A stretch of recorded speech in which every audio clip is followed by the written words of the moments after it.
একটা খবর পেলাম, টিএমসির কোন একটা এমপি নাকি একটা ফিল্ম বার করেছে, তাতে ইসলামকে নাকি অপমান করেছে। কিছু কিছু বাপের অবৈধ সন্তান আছে যারা হিরো নায়ক নায়িকা হয়েছে, কিছু বাপের অবৈধ সন্তান আছে সর্বসময় ঘুরিয়ে ঘুরিয়ে ঘুরিয়ে ফিরিয়ে মুসলমান আর ইসলামকে নিয়ে ছাড়া ওদের ফিল্ম হয় না।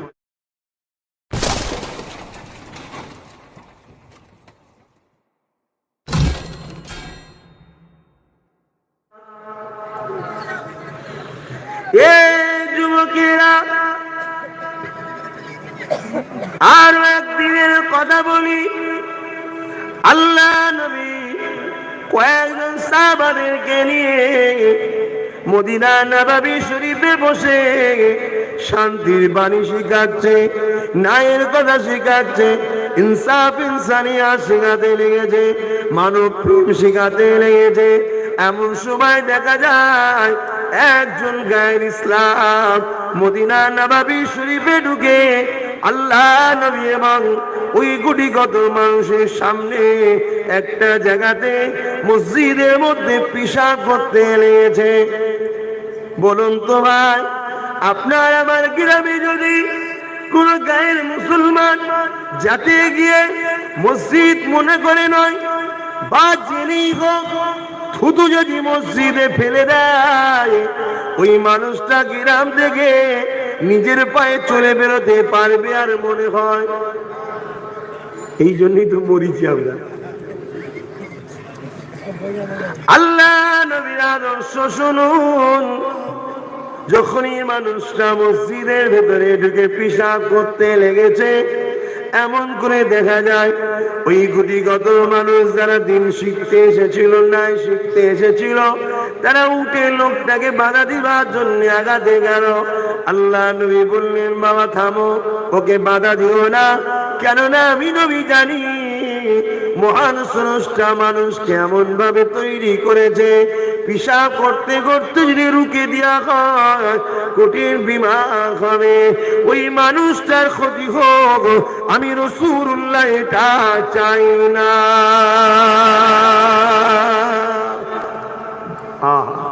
সেই নবীর গোলাম বলে নিজেকে বড় ধন্য মনে হয়, কিন্তু আমরা গোলাম যদি গোলামের মতো না হতে পারি, আমার জন্য আমার মালিকের গায়ে কিছু লোক দাগ লাগায়।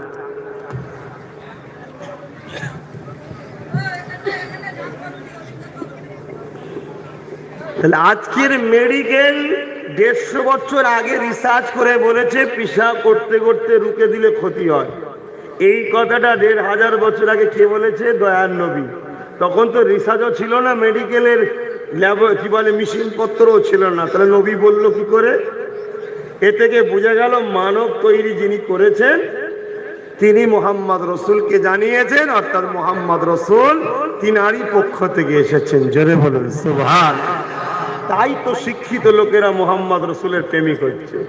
ওই মাচানে বস্তাকে একটা মোবাইল দিয়েছে আর হিন্দি ফিল্মগুলোকে কাটিং কাটিং করে করে হোয়াটসঅ্যাপে পাঠাচ্ছে, দেখ মোল্লারা কিভাবে মুসলমানরা হিন্দুদের জুলুম করছে। ওই দেখে কেউ যদি এখন লাঠি নিয়ে হই হই করে, ভাই এ সমাজকে পূজানো সম্ভব নয়। কথা বুঝছেন না? বুঝলেন? ফিল্মে বহুত কিছু হয়। একটা খবর পেলাম, টিএমসির কোন একটা এমপি নাকি একটা ফিল্ম বার করেছে, তাতে ইসলামকে নাকি অপমান করেছে। প্রকৃত যাচাই না করে বলা ঠিক নয়, তাই এখন প্রতিবাদ করছি না। আগে জানতে হবে প্রত্যেক সত্য মিথ্যাটা কি, ঠিক আছে? তবে এতটুকু বলি, কিছু কিছু বাপের অবৈধ সন্তান আছে যারা হিরো নায়ক নায়িকা হয়েছে, কিছু বাপের অবৈধ সন্তান আছে সর্বসময় ঘুরিয়ে ঘুরিয়ে ঘুরিয়ে ফিরিয়ে মুসলমান আর ইসলামকে নিয়ে ছাড়া ওদের ফিল্ম হয় না। কথা বুঝে আসছে না? নাই। আর এটা আমাদেরও দোষ, ওই অবৈধ সন্তানগুলোকে উপযুক্ত জবাব দিতে পারিনি, এটা আমাদেরও দোষ। কেন? আমাদের পাওয়ার নেই, আমাদের দল নেই, যার দল নেই তার বল নেই। কথা বুঝছেন না? বলেন না? যদি দল থাকতো, পাওয়ার থাকতো, ওই সকল বাপের অবৈধ সন্তানগুলোকে উপযুক্ত জবাব বুঝিয়ে দিতাম যে ইসলাম আর সন্ত্রাস সম্পূর্ণ দুটো আলাদা জিনিস। সন্ত্রাসকে একমাত্র জব্দ ও সন্ত্রাস মুক্ত সমাজ ইসলামই করেছে। জোরে বলুন সুবহানাল্লাহ। কেন আবু জেহেলের মতো সন্ত্রাসকে ঠান্ডা করেছে ইসলাম, উদ্বার মতো সন্ত্রাসকে ঠান্ডা করেছে ইসলাম। শোনেন, ফারুকি আজম এত বিখ্যাত ছিল তৎকালীন সময়ে, তখন ফারুক ছিল না আর উমার, এই হযরত ছিল না, শুধু উমার ছিল। তিনকেও খারাপ সন্ত্রাসী রাস্তা থেকে পরিবর্তন করে মানব প্রেমিকের একটা নায়ক বানিয়েছে মুহাম্মদ রসুল অর্থাৎ ইসলাম। জোরে বলুন সুবহানাল্লাহ। কথা বুঝে আসছে? আরে ইসলাম অমানুষকে মানুষ বানায়, দুপায়ে পশুকে ইনসানিয়াত দেয়। কিন্তু আজকে বড় দুঃখ, বারবার সেই একদল অশুভ মানুষ, সমাজ বিরোধী মানুষ, মানবতা বিরোধী মানুষ, তারা বারবার কিছু ফিল্ম তৈরি করে সমাজের কাছে মেসেজ দিতে চায় যে দাড়ি টুপি মানেই হলো ওদের কাছে বোম পাওয়া যায়। কথা বুঝছেন না, বোঝেন না?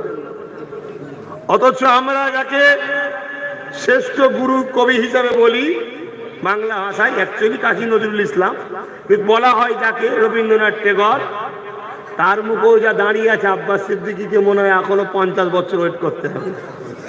কথা বুঝছেন না, বোঝেন না? তাহলে বুঝতে পারছেন তো?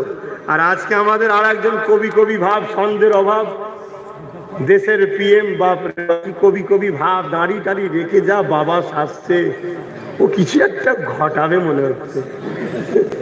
কি করবি আল্লাহই ভালো জানে। এই কথা বুঝছেন না, বোঝেন না? কখন যে কি ভেল ধরছে বোঝা মুশকিল। তো যাক, আমার দেশকে আমার মহান স্রষ্টা রব্বুল আলামিন হেফাজত করুক, বলুন আমিন। দেশকে ভালোবাসা, এটাও নবী মুহাম্মদ রাসূলের সুন্নাত, বলুন সুবহানাল্লাহ। আল্লাহ নবীর দেশ ছিল মক্কা, সৌদি আরব নয়। আমার নবীর দেশের নাম হলো মক্কা। আল্লাহ নবী মক্কাকে ভালোবেসেছে। নবী আমার মক্কাকে দুর্নীতি মুক্ত মক্কা বানাতে চেয়েছে, সন্ত্রাস মুক্ত মক্কা বানাতে চেয়েছে, নিরাপদের মক্কা বানাতে চেয়েছে। নবী আমার যখন মাতৃভূমি ছেড়ে ইয়াসরিব মদিনাতে চলে যেতে লাগলো, আল্লাহ নবী বারবার মক্কার দিকে তাকায় আর মাতৃভূমির দিকে তাকিয়ে তাকিয়ে চোখের পানি ফেলে কাঁদে আর বলে, হায় রে আমার মাতৃভূমি, হায় রে আমার মক্কা, হায় রে আমার শহর, হায় রে আমার দেশ, আমি মুহাম্মদ তোমাকে ভালোবাসি। এ নবীর গোলামেরা, কেন তাহলে আজ আমরা বলতে পারবো না, হায় রে আমার ভারতবর্ষ, হায় রে আমার পেয়ারা দেশ, আমি ভারত তোমাকে ভালোবাসি। তাই আমি তোমার মধ্যে থেকে সন্ত্রাস যারা যে মুক্ত করতে চায়, তোমাকে দূষণ থেকে মুক্ত করতে চায়, তোমাকে জালিম থেকে মুক্ত করতে চায়, তোমার বুকে যারা অত্যাচার করছে, হায় রে আমার মাতৃভূমি, তাদের হাত থেকে তোমাকে মুক্তি দিতে চায়। এই ভালোবাসা করাটা, এই ভালোবাসার জন্য কাজ করাটা, মাতৃভূমিকে প্রেম করাটা, হে নবীর গোলাম, অন্য কেউ প্রেম করলে নেকি পাবে কি জানি না, মুহাম্মাদের গোলামরা প্রেম করলে নবীর সুন্নতের আমল করে নেকি পাওয়া যাবে।